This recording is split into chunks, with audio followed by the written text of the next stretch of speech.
Hi there, this is Chris Ryan with Day 180, and welcome to our July 10th webinar, New Budgets, New Horizon. And I want to start with just offering you a brief overview of what we'll cover in this session. It should only be a few minutes. We are going to cover the new school year, one simple step that every district should take, who should keep track of licenses, a prediction that I have for this year, for the 23-24 year, and some thoughts to consider before you come back to school. The being the end of the finishing out last year and starting the new fiscal year, this has always been a time from a vendor standpoint where bringing something new to the table or building it into the new fiscal year or new budget is what we spent time on. We actually tried to get new contracts that we were in discussions with teams. They were getting ready to open that contract up and get started, so rollouts were being scheduled.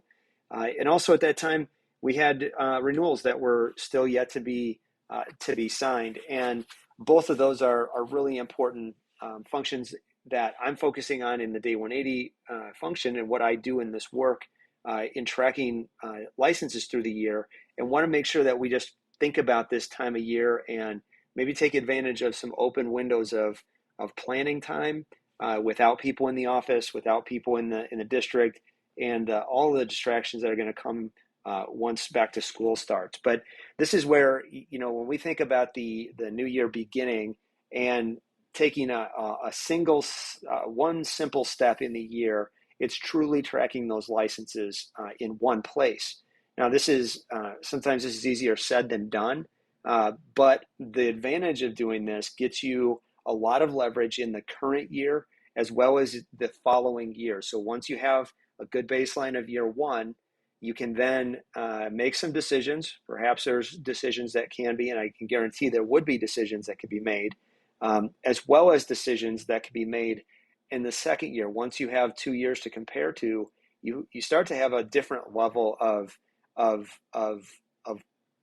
leverage with your vendors, and that is an extreme amount of control that you have once you can have the conversations in a really sophisticated way. Now, who should keep track of the licenses? This has been a conversation that I've had with many districts over the last few months. It's not uncommon for me to hear that the technology office keeps a list of the licenses. Finance somewhat keeps a list of what's been paid if they can tease it out of their existing system, if it's coded properly. And then C&I, sometimes they keep it because they have certain initiatives and things that they want to align. And really, when you think of the two big components that really need to exist on a sheet is the price and the license, the use, how did you use the product, first of all, and to what degree did you use it, and then some additional details that can really be helpful. But any one of these departments could own it or a combination of these. But throughout the year, I would recommend that districts really spend some time, maybe designate one of these departments as the lead, and one individual, an admin, someone in their universe can collect that information and then start reporting it back. Now, the way the sheet works in my Day 180 sheet, the way this works, we get the product, we get the license from the last couple of years, the price change, perhaps the sponsor, some of the stage. If you can determine the stage, the GASB 96 stage, which kind of helps you further define whether you're just early with the product or later stage. The users, who you licensed it for, what you actually licensed, how they actually used it, and then some details, like basic details like product. This is more subjective. Product ratings, some notes, and then maybe alignment to your strategic plan. These are a little more sophisticated. You could do it as basic as just get your price, your product, your price, and some basic use data or use details. This use detail portion is really important. Perhaps you licensed it for the district at 3,500 students, and you only had 124 log in and use it this year. How you go about getting that data point is either a function within curriculum, who would sometimes have access to pull that, or your IT team. And there's a couple ways we can get it, and I could recommend to help you make that decision. This is sometimes it's dependent on getting a use report from a vendor. Sometimes it's dependent on determining with your IT team and with others what use actually looks like, good use looks like. So those are some really important. This is like the core of Day 180 and the work that I do.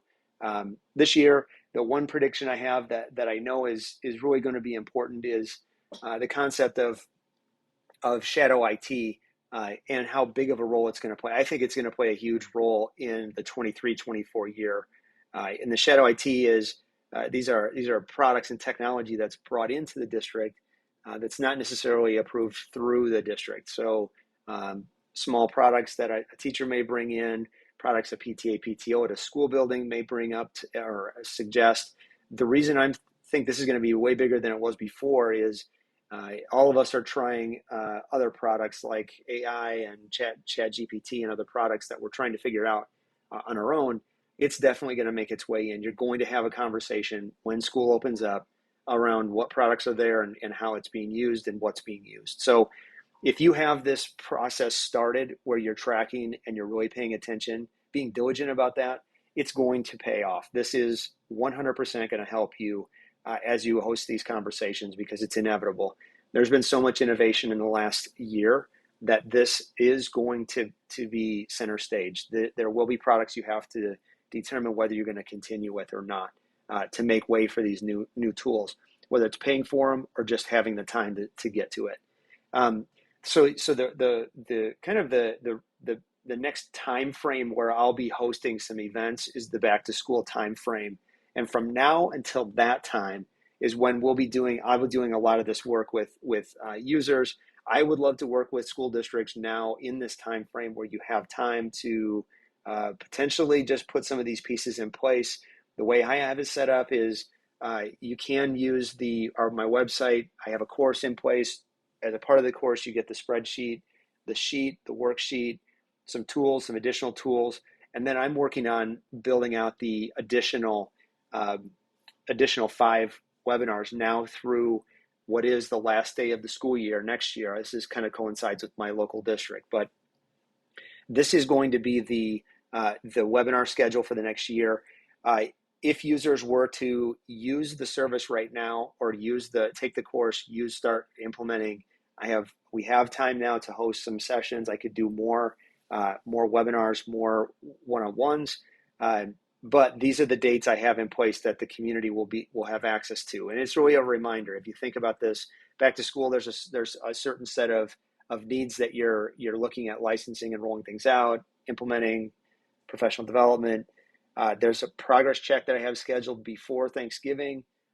This gives some time to consider what's been done and even start the kind of more detailed use report analysis, making sure you connect the dots. And then race to the holidays, getting ready for that budgeting season, which will happen after you come back from the mid-year holiday.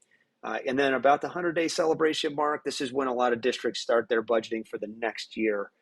In this time frame, they should be start really getting to that spot where they can determine what they want, what they don't want, and continue on. And then finally, the last day of the school year next year.